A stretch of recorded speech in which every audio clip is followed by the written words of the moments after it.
Hello दोस्तों, welcome to the Buzz the Brave manga. आज हम ग्लोबल फ्रीज का नया चैप्टर कंटिन्यू कर रहे हैं जो मैंने आपके लिए इंग्लिश में रिवराइट किया है। पूरा विजुअल्स और एडिट्स मैंने खुद बनाया है ताकि एक्सपीरियंस स्मूथ रहे। ओरिजिनल मांगा को ऑफिशियल सोर्स से सपोर्ट जरूर करें। चलिए स्टार्ट करते हैं अध्याय आज का चैप्टर। 2467 लावा की लहर। एक रात जगमगा उठी थी। ये भोर नहीं थी, ये लावा था जिसने धरती को उलट पलट दिया था। पूर्वी सागर क्षेत्र और जियांगनान क्षेत्र की सीमा पर स्थित पहाड़ ऐसे लग रहे थे जैसे पृथ्वी के केंद्र से किसी हथौड़े ने उन पर प्रहार किया हो। पहाड़ फट गया और लाल रोशनी आकाश की ओर फूट पड़ी। काले धुएं के साथ घूमता हुआ अग्निस्तंभ सीधे बादलों को भेदता चला गया। लावा उफन पड़ा, पहाड़ी कगारों, खाइयों, सुरंगों और जल निकासी नालों में बेकाबू दौड़ने लगा, जैसे एक बेलगाम लाल अजगर। जहां जहां वो पहुंचा, जंगल राख बन गए, सड़कें उबलने लगी और इमारतें हर सांस के साथ ढहने लगी। जब लोगों को मैग्मा विस्फोट का एहसास हुआ, तब तक रात पूरी तरह सुलग चुकी थी और लालिमा में बदल चुकी थी।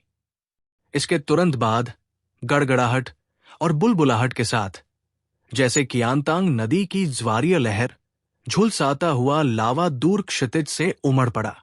देखने में धीमा, पर वास्तव में प्रलयंकारी लहर की तरह। आपात चेतावनी की स्थिति में शहर की दीवारें भारी हथियारों से लैस योद्धाओं और शक्तिशाली अतिमानवों से भर गई। लेकिन चाहे वे कितनी भी तैयारी में हों, जब उन्होंने लावा की भयानक लहरें देखी, तो सभी सीमा रक्षकों की आंखों में निराशा और भय भर गया। जल्दी सहायता बुलाओ, ये हमारी क्षमता से बाहर है। तुरंत लोगों को निकालो। शहर की दीवारें कुछ देर तक टिक सकती हैं। लोगों को तुरंत भूमिगत शरण स्थलों में भेजो। जो सक्षम है वे शहर के दक्षिण से निकल जाएं। जल्दी जल्दी जल्दी। लावा विस्फोट क्षेत्र के पास पहले शहर में अलार्म पूरी तरह बजने से पहले ही आवासीय इमारतें लाल लहरों में दूसरी मंजिल तक डूब चुकी थी। 50 मीटर से अधिक ऊंची शहर की दीवारें समुद्री लहरों के कटाव को सह सकती थी, लेकिन धरती के भीतर से फूटता मैग्मा अंदर से सब कुछ नष्ट करने के लिए पर्याप्त था। दूसरे शहर में पहले मेट्रो के निकास से सफेद भाप निकली, फिर लाल लपटें भड़की और कांच की पर्दे दीवारें पिघलकर बड़े बड़े हिस्सों में गिर पड़ी। तीसरे शहर में समुद्र पार पुल की इस्पाती केबलें गर्म हवा से नीली पड़ गई, फिर डोरी की तरह टूट गई। पुल का एक हिस्सा धंस गया और वाहन खिलौनों की तरह आग के सागर में फिसल गए। भीड़ भाग रही थी। रेडियो की आवाज बैठ चुकी थी। बचाव चैनल सहायता के निर्देशांकों और टूटती बिखरती पुकारों से भरा हुआ था। सहायता का अनुरोध। पूर्वी सागर क्षेत्र, इस 17 ग्रिड शहर का दक्षिणी भाग लावा मुख्य आवासीय क्षेत्र में प्रवेश कर चुका है। जियांगनान जिले के B02 प्रोटीन कारखाने में हजारों लोग फंसे हैं। कुछ लोग आग में चल रहे हैं। झुरोंग। किस इकाई ने यह शब्द इस्तेमाल किया? मैं सुन नहीं पा रहा। दोहराओ। पूरी दुनिया अराजकता में थी और हर क्षेत्र के शीर्ष नेता सुन नहीं पा रहे थे। उन्होंने तुरंत प्रतिकार उपायों पर चर्चा के लिए पूर्ण बैठक बुलाई। जियांगनान और पूर्वी सागर क्षेत्र सबसे अधिक दहशत में थे, क्योंकि प्राचीन सभ्यता उनके क्षेत्रों की सीमा पर प्रकट हुई थी। आसपास के कई शहर अब लावा में निगल लिए गए थे और चित्रों में उन्होंने झुरोंग कबीले की छाया देखी थी। हमें तुरंत लोगों को भेजकर इसे दबाना होगा। अंदरूनी क्षेत्र में संकट फूट पड़ा था। दोनों क्षेत्रों के सर्वोच्च सेनापतियों ने सूचना मिलते ही तुरंत जांच के लिए दल भेज दिए। हुआशू राज्य के उच्च स्तरीय चैट समूह में लगभग एक साथ 2 नाम उभरे। पूर्वी सागर क्षेत्र सुजाकू, प्रस्थान। जियांगनान क्षेत्र झुरोंग, प्रस्थान। झूझेंग का आदेश मिलते ही तो युनलिए ने जरा भी हिचकिचाहट नहीं की और तुरंत अपने यान्युन गार्ड की विशिष्ट टुकड़ी को F-37 लड़ाकू विमानों पर आपदा स्थल की ओर ले गया। संयोग से अग्नि प्रकार की क्षमता रखने वाला होने के कारण उसका कूटनाम भी झुरोंग था। महाविनाश के 5 साल बाद विभिन्न संसाधनों के संचय के साथ वो अंततः एप्सिलॉन स्तर का अतिमानव बन चुका था। प्राचीन सभ्यता, शायद मैं युद्ध में मारा जाऊं, तो युनलिए ने मन में सोचा, लेकिन उसका चेहरा बर्फ की तरह ठंडा बना रहा। एक सैनिक के रूप में महाविनाश के बाद 5 साल और जीवित रहना ही उसके लिए पर्याप्त संतोष की बात थी। वो झांग यी या झू यू जैसे महारथी नहीं थे, और वह जानता था कि झू झेंग ने उसे सबसे पहले क्यों भेजा। उद्देश्य यह था कि वो अग्रिम पंक्ति बनकर रास्ता टटोले, क्योंकि झू यू जैसे तुरुप के पत्ते को जोखिम में नहीं डाला जा सकता था, अन्यथा झू झेंग का शासन संकट में पड़ जाता। तो युनलिए ये सब जानता था, फिर भी उसने बिना किसी हिचक के मिशन पूरा करने का निश्चय किया। सैनिक का कर्तव्य आदेश का पालन करना होता है, और युद्ध भूमि पर हमेशा किसी न किसी को बलिदान देना पड़ता है। वो क्यों नहीं? रात के आकाश में 2 अत्याधुनिक F-37 सुपरसोनिक लड़ाकू विमान जियांगनान क्षेत्र के ब्लिजार्ड सिटी और पूर्वी सागर क्षेत्र के न्यू ईस्ट सी सिटी से लावा क्षेत्र की ओर उड़ रहे थे। आकाश से देखने पर दोनों क्षेत्रों के संगम का क्षेत्र, जो 500 किलोमीटर से अधिक व्यास में फैला था, पूरी तरह लाल हो चुका था। धरती पर लावा लाल चाशनी की तरह बह रहा था, जिसमें एक विनाशकारी सुंदरता थी। आसपास के कई शहर नष्ट हो चुके थे और उनसे घना धुआं उठ रहा था। इस दृश्य को देखने वाले सैनिकों की आंखों में तीखी हत्या भावना थी, और वे प्रचंड युद्ध इच्छा से भरे थे। युद्ध की तैयारी करो। तेज धमाके के साथ हवा का दबाव चीर दिया गया। सुजाकू और हेलोंग गार्ड एक दूसरे के करीब थे और सबसे पहले युद्ध क्षेत्र पर पहुंचे। वो गहरे लाल कवच में सजी थी, जिसकी गर्दन और कंधों पर साफ रेखाएं थी। उसकी पीठ पर विशाल पंख थे, जो वास्तव में हिम और अग्नि से बने आभासी पंख थे। ठंडे, सफेद और किनारों पर नीली ज्वालाएं जल रही थी। वो झुलसाती गर्मी को चीरते हुए तेजी से आकाश से उतरी। लावा से ग्रसित एक शहर के ऊपर सड़कों को निगलती लाल लहरों को देखते हुए उसकी दृष्टि चाकू की तरह ठंडी थी। तापलहर 3600 डिग्री सेल्सियस तक पहुंच चुकी है और सतही वायु वेग 30 मीटर प्रति सेकंड है। उसके सामरिक हेलमेट पर पर्यावरणीय आंकड़े वास्तविक समय में प्रदर्शित हो रहे थे। वो बुदबुदाई, हमें इस क्षेत्र को ठंडा करना होगा। वो आकाश में स्थिर खड़ी रही। उसके बर्फीले नीले पंख ऊंचाई पर मंडरा रहे थे और उसने नीचे फैले अंतहीन लावा सागर की ओर धीरे धीरे अपना दाहिना हाथ उठाया। हिमअग्नि, धड़ाम। आइस प्रिजन वर्मिलियन बर्ड की शक्ति पूरी तरह फूट पड़ी। बर्फीली नीली ज्वालाएं, ठंडी आग ऐसी शक्ति छोड़ रही थी जो जलाती नहीं थी, बल्कि निगल लेती थी। चमकती नीली लपटें पूरे शहर में कैनवास की तरह फैल गई। बिंगयान भी अग्निगुण की क्षमता रखती थी, जो काफी विचित्र थी, क्योंकि वो सीधे ऊर्जा को अवशोषित कर सकती थी, और जितनी अधिक ऊर्जा वो अवशोषित करती, युद्ध में उतनी ही शक्तिशाली बनती जाती। मैग्मा में निहित अपार ताप और ऊर्जा पल भर में हिमअग्नि द्वारा निगल ली गई और वो कठोर काले शैल में बदल गई। शहर की हवा अचानक ठंडी हो गई और तुरंत मोटी धनुषाकार शैल दीवारें बन गई, जो शहर और लावा के बीच फैल गई। हिम और अग्नि की टक्कर से कांच टूटने और तेल फटने जैसी प्रतिध्वनि गूंज उठी। वो शैल दीवार रक्षा पंक्ति नहीं थी, बल्कि उफनती लाल लहर को मोड़ने का साधन थी, ताकि जो लोग अब भी भाग रहे थे उनके लिए बच निकलने का रास्ता बन सके। पूर्वी सागर खोज और बचाव दल, बाएं पंख से आगे बढ़ो, उसने तेजी से कहा। किसी भी अजीब जीवन रूप से सावधान रहना। स्वयं की सुरक्षा सर्वोच्च प्राथमिकता है।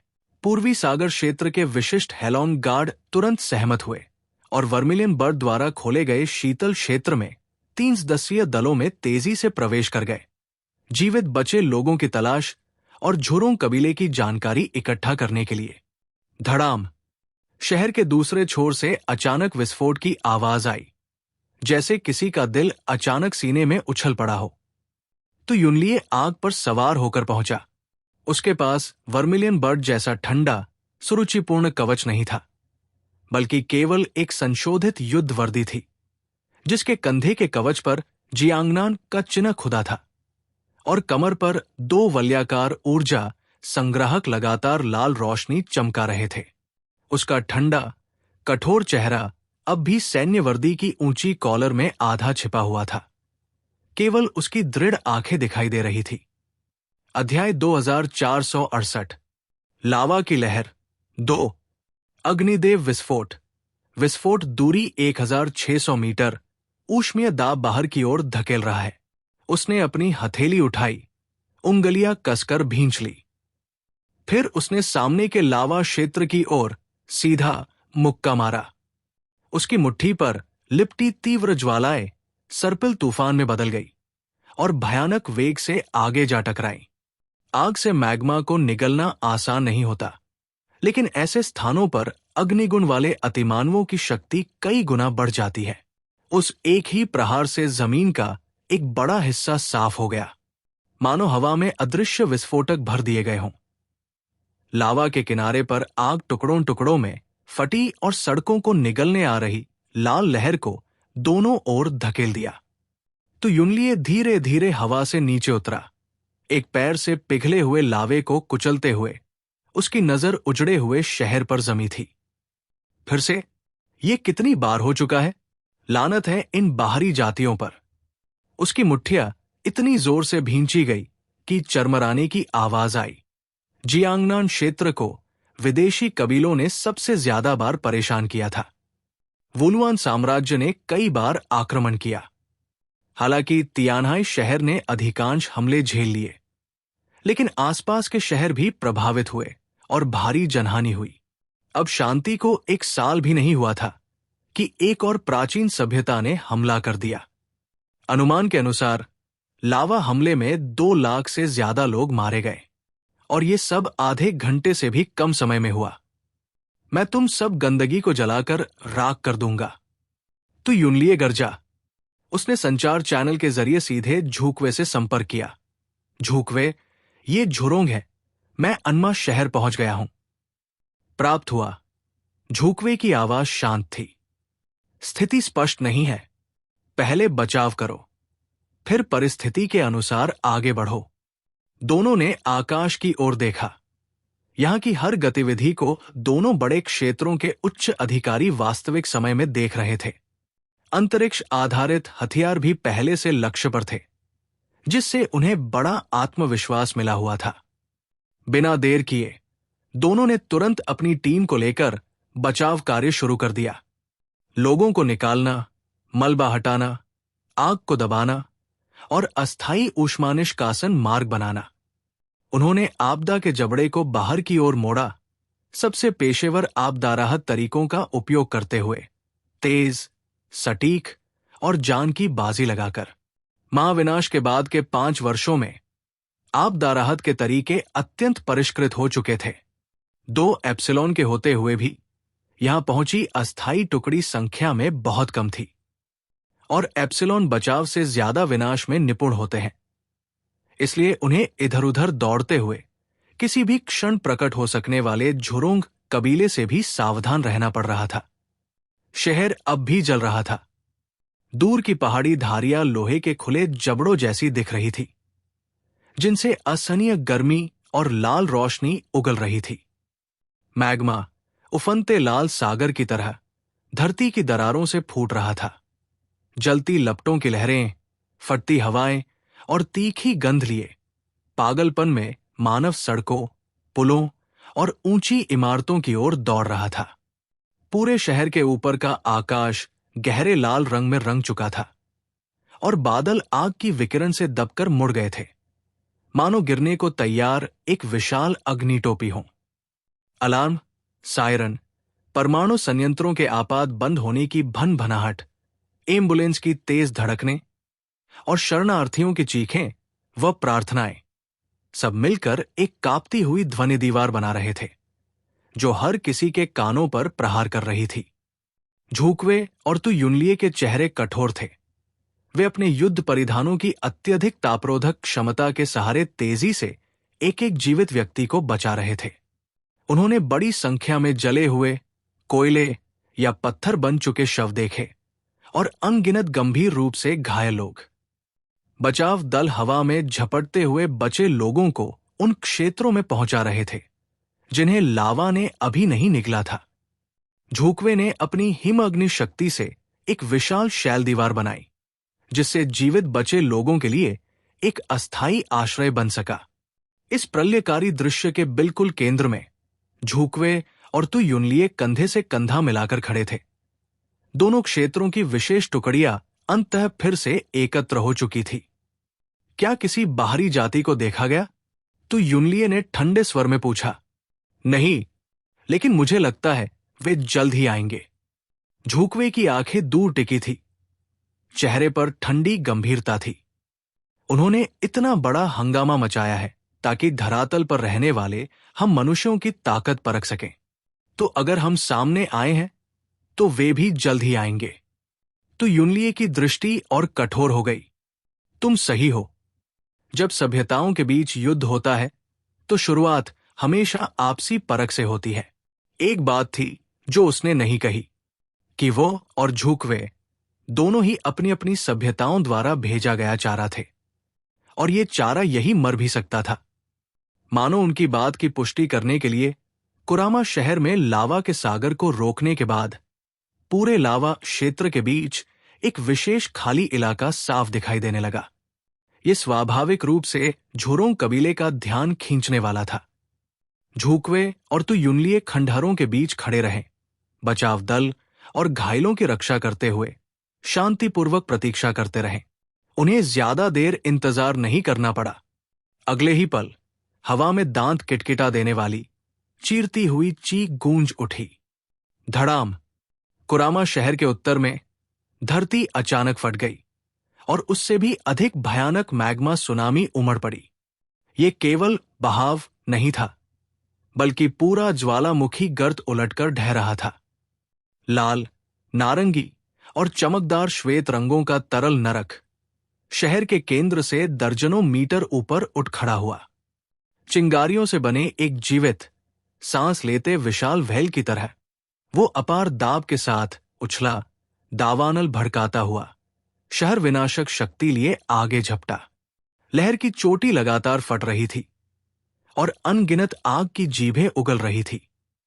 लहर का शिखर उल्टे गुंबद जैसा था, जिससे हवा बुरी तरह सिकुड़ गई।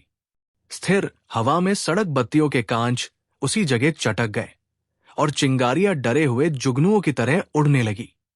हटो! किसी ने दहाड़ लगाई, लेकिन भीड़ ने एक कदम पीछे रखा ही था कि गर्मी की लहर पहले ही पहुंच गई, मानो पूरे इलाके की ऑक्सीजन एक ही घूंट में निगल ली गई हो। सैकड़ों लोगों के फेफड़े एक साथ सिकुड़ गए और उनके गले से जलती हुई, बैठी हुई आवाज निकली। झूकवे की आंखें ठंडी हो गई। उसने पंख फड़फड़ाए और बिजली की तरह लावा सुनामी के सामने जा खड़ी हुई। दर्जनों मीटर ऊंचाई से बरसते झुलसाते लावे के सामने उसके चेहरे पर जरा भी घबराहट नहीं थी। उसने बस एक हाथ उठाया, उंगलियां हल्की सी फैलाई और सहजसी मुद्रा में अपनी हथेली उस धरती हिला देने वाली अग्निधारा की ओर रख दी। अगले ही क्षण हिम कारागार वर्मिलियन बर्ड, उसकी हथेली में एक शुद्ध, ठंडी और स्थिर नीली ज्वाला खिल उठी। ये जल नहीं रही थी, ये निगल रही थी। नीली हिमअग्नि का वो गोला एक बिंदु से फैलकर लगभग दार्शनिक शांति के साथ एक संपूर्ण आकृति में बदल गया और पल भर में एक विशाल वर्मिलियन बर्ड की रूपरेखा बन गई। उसकी रेखाएं हिम से तराशी गई रून लिपि जितनी सूक्ष्म थी और पंख जटिल, शाखायुक्त और घने थे, मानो सैकड़ों परतों में सजी अत्यंत पतली नीली क्रिस्टल चादरें हों। वो धीरे से आगे बढ़ी। गर्जना एक क्षण के लिए थम गई। भव्य अग्निलहर जैसे ही पंख से टकराई, न बुझी न जमी, बल्कि अपने अधीन हो गई। सारी ऊष्मा, गतिज ऊर्जा, विकिरण और आघात संपर्क बिंदु पर भीतर की ओर मुड़ गए, नीली ज्वाला द्वारा सोख लिए गए और शुद्ध नई हिमनीली शक्ति में बदल गए। लहर की चोटी पर मंथन समय में जम गया और भीतर बहती आग की धाराएं मानो एक ही क्षण में स्रोत से खाली हो गई। लाल और सुनहरे रंग धीरे धीरे नीले में बदलने लगे। अगले ही पल पूरी अग्निसागर को किसी अदृश्य विशाल हाथ ने जमीन की ओर दबा दिया और एक दबी हुई चर्र की आवाज गूंज उठी। पूरे शहर का अग्रभाग झुकवे ने एक ही हाथ से रोक दिया था। अध्याय 2469 लावा की लहर 3। ये दृश्य डोंगहाई शहर के कमांड सेंटर की विशाल स्क्रीन पर सीधा प्रसारित हो रहा था। ली गुआंगशियाओ कमांड सेंटर के गोलाकार स्क्रीन के सामने खड़ा था। उसकी सैन्य वर्दी के कॉलर पर लगे बटन ठंडी रोशनी में चमक रहे थे। उसने कोई प्रशंसा नहीं की, बस गहरी सांस ली और साफ आवाज में बोला, झुकवे, बचाव और दमन जारी रखो। तो युनलिए, बाहरी अवरोध संभालो, दुश्मन के घात से सावधान रहना। श्वेनवू युद्ध क्षेत्र की सीमा पर पहुंच चुका है और स्टैंड बाय पर है। ली गुआंगशियाओ ने हल्की सी भौहें सिकोड़ते हुए कहा, अगर हालात बिगड़े तो वो तुरंत समर्थन देगा। श्वेनवू आधार स्तंभ के रूप में इस समय डोंगहाई शहर के बाहर बंदरगाह पर मौजूद था। बाहरी स्थिति तेजी से बदल रही थी, इसलिए वो मनमाने ढंग से वहां से हट नहीं सकता था। ईयरपीस में झुकवे की आवाज शांत और सामान्य थी। आदेश प्राप्त हुआ तो युनलिए ने जमीन पर जोर से मुक्का मारा। आग की लहरें फूट पड़ी, जो धरती से उठती भीषण गर्मी को उसके निर्धारित मोड़ चैनल की ओर बहा ले गई। समझ गया कमांडर ली, मैं झुकवे के साथ पूरा तालमेल रखूंगा। उसी समय जियांगनान के ब्लिजर्ड शहर में झू झेंग एक हाथ मेज के किनारे टिकाए खड़ा था, दूसरा हाथ पीठ के पीछे। उसकी दृष्टि बरसाती रात में चाकू की धार के पीछे जैसी गहरी और ठंडी थी। झू यू एक ओर बैठी थी। उसका आसन ढीला था, लेकिन उसकी आंखें बिना म्यान की लंबी तलवार जैसी थी। वो मेज पर रखे संतुलन पक्षी को उंगली से हल्के हल्के छू रही थी। वो बेचैन थी। उसकी युद्धप्रिय प्रवृत्ति और शक्तिशाली अस्तित्वों को निगलने की इच्छा फिर से सिर उठा रही थी। लेकिन इस समय झू झेंग उस पर कड़ी नजर रखे हुए था और उसने पहले ही उसे लाभानी समझा दी थी, नहीं तो वो कब की चुपचाप निकल चुकी होती। सचिव लान शिनचेंग की उंगलियां कीबोर्ड पर तेजी से चल रही थी। वो उपग्रह का कोण बदल रहा था। वर्मिलियन बर्ड ने बड़े पैमाने पर हिम कारागार तैनात कर दिया है। ऊर्जा को अवशोषित किया जा रहा है। तो युनलिए विस्फोटक दाब प्रतिघात का निर्माण कर रहा है। भूमिगत मैग्मा विस्फोट को अस्थायी रूप से दबा दिया गया है, लेकिन अभी तक किसी प्राचीन सभ्यता के स्पष्ट संकेत नहीं मिले हैं। झू झेंग स्क्रीन को घूर रहा था कि अचानक उसकी नजर बदली। फ्रेम रोको।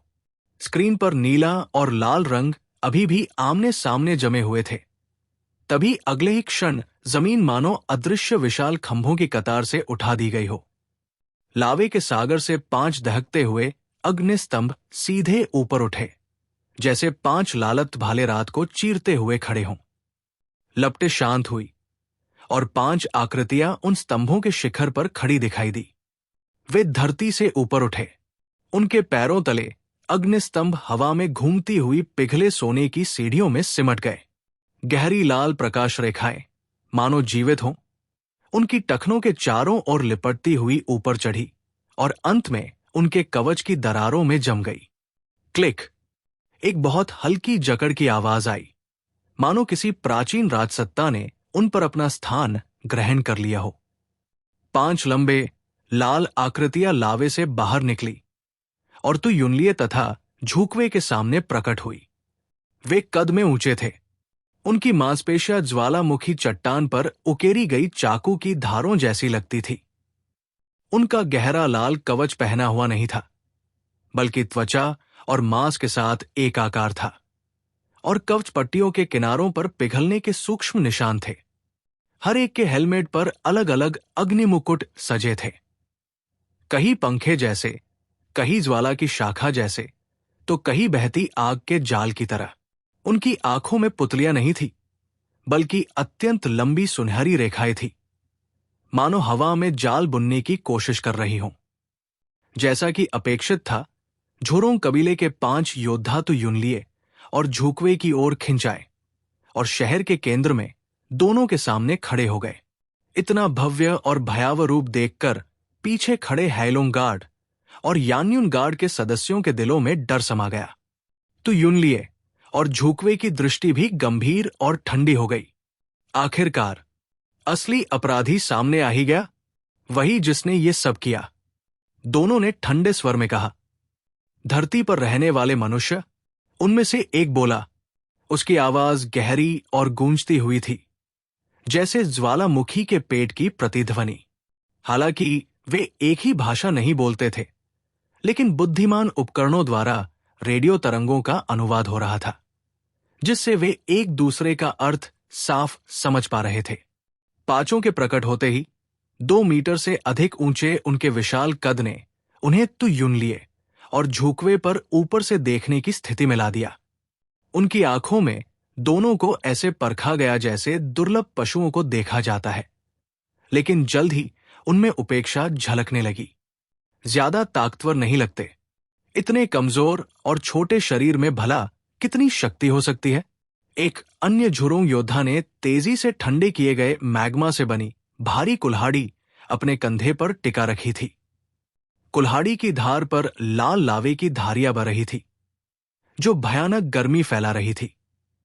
दिलचस्प, क्या तुम इस देश के सबसे मजबूत हो? झुकवे ने अपनी हथेली से नीली ज्वाला हटा ली, हल्का सा सिर मोड़ा और ठंडे भाव से कोई उत्तर नहीं दिया। उसने बस आंखें उठाकर उन 5 लोगों को देखा जो लावे से निकले थे, मानो 5 खनिजों का निरीक्षण कर रही हो। तो युनलिए मुस्कराया। उसके ठंडे दांत ऐसे दिखे जैसे शिकार को निगलने को तैयार किसी हिंस्र पशु के हों। उसकी हत्या की मंशा खुलकर झलक रही थी। तुम चाहे जो भी हो, शहर को जलाने वाले तुम ही हो। उसने हाथ उठाया। उसकी उंगलियों की हड्डियां ऐसे चटकी जैसे 10 छोटी बंदूकों के बोल्ट एक साथ चढ़ाए गए हों। तो अब यहां से जाओ मत। 5 झुरोंग योद्धाओं ने एक दूसरे की ओर देखा और फिर हंस पड़े, जैसे उन्होंने कोई मजेदार मजाक सुन लिया हो। नियमों के अनुसार द्वंद्व से पहले योद्धाओं को शिष्टाचार निभाना चाहिए। बीच में खड़े योद्धा ने अपना भाला क्षैतिज पकड़ा। भाले की नली पर उभरी नसें तेज चमक रही थी। पंजीकरण, परख और बलि का चयन। बहुत बकवास कर रहे हो, दूसरे योद्धा ने अधीर स्वर में टोका, हालांकि उसके हर शब्द में राजसी घमंड था। सीधे आजमा कर क्यों नहीं देखते? उसने हथेली फैलाकर शहर के दूसरे छोर की ओर हल्का सा दबाव डाला। पूरी धरती एक साथ लहराने लगी। जो पिघला हुआ द्रव अभी ठोस नहीं हुआ था, उसे किसी अदृश्य विशाल हाथ ने हवा में समतल किया और फिर कस दिया। 3 ऊंची इमारतों को बहा ले जाने में सक्षम मैग्मा पल भर में सिमटकर 1 मीटर से भी पतले अग्निभाले में बदल गया। झुरोंग योद्धाओं ने मैग्मा के भाले पूरे बल से फेंक दिए। अत्यधिक गर्मी और कान फाड़ देने वाली ध्वनितरंग के साथ वो अग्निभाला सीधा झुकवे के चेहरे की ओर बढ़ा। उसकी गति इतनी तेज थी कि दूरी का अर्थ ही मानो मिट गया हो। पलक झपकते ही वो झुकवे के सामने था। अत्यधिक ताप से हवा विकृत हो रही थी और सामने का अंतरिक्ष हल्का सा कांप रहा था। झुकवे ने पलक तक नहीं झपकाई। उसने बस 2 उंगलियां साथ की और हल्के से उस मैग्मा भाले की ओर झटका दिया। पॉप! हिमनीली रोशनी उसकी उंगलियों से लहर की तरह फैली, परत दर परत अग्निभाले को छूती चली गई। क्षण भर में भाले का रंग मध्यम पड़ गया, लाल चमक बिखर गई और वो इंच दर इंच चट्टानी राख में बदल गया। सारी गर्मी पूरी तरह वर्मिलियन बर्ड द्वारा सोख ली गई। भाला फेंकने वाले झुरोंग योद्धा की आंखों में आश्चर्य की झलक दौड़ गई। इसे रोक लिया? झुकवे ने ठंडे भाव से सिर उठाया और उस योद्धा को देखा जिसने हमला किया था। लगता है तुम्हारी जाति की ताकत कुछ खास नहीं है। शानदार। डोंगहाई कमांड सेंटर में ये दृश्य देखकर श्वेनवू खुशी से बोल उठा। ये लावा वाले आदमी उतने डरावने नहीं हैं। ली गुआंगशियाओं का चेहरा अब भी गंभीर था। वे सिर्फ हमें परख रहे हैं। हमें जरा भी ढील नहीं देनी चाहिए। पांचों झुरोंग योद्धाओं ने आखिरकार अपनी उपेक्षा त्याग दी। धरती के मनुष्य हमारी कल्पना से ज्यादा दिलचस्प निकले। अच्छा है, तो चलो इसे थोड़ा गंभीर बना लेते हैं। दूसरा योद्धा आगे बढ़ा। उसके कवच की छाती पर दागे हुए लोहे जैसे रंग का एक फूल खिल उठा। उसने दोनों भुजाएं सीने के सामने क्रॉस की और फिर जोर से उन्हें अलग खींचा। अगले ही क्षण उनके सामने के अंतरिक्ष में दोस्तों, दो ये था विशाल आज का दरारें एपिसोड। फट पड़ी। आपको एपिसोड कैसा लगा कमेंट में ज़रूर बताएं। अगर आप मांगा स्टोरीज एंजॉय करते हैं तो वीडियो को लाइक करें और बस द ब्रेव मांगा को सब्सक्राइब करना मत भूलिए। मिलते हैं नेक्स्ट चैप्टर में। Thank you.